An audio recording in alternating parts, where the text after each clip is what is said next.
আপনারা অনেক কথা বলছেন, এই করেছে সেই করেছে, আমি তার সম্পর্কে যেটা জানি সেটাই আমি এখানে বলতে এসেছিলাম। তো আমি কি খুব অপরাধ করে ফেলেছি? আপনারাই বলুন।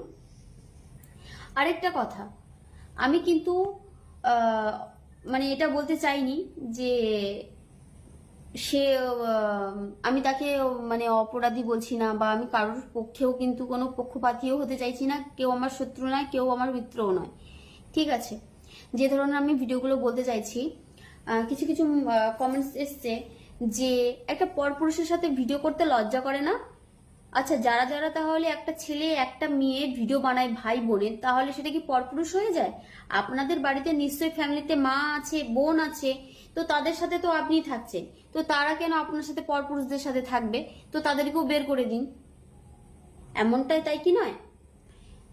এইভাবে কমেন্টস করবেন না। আমি কাউকে বলিনি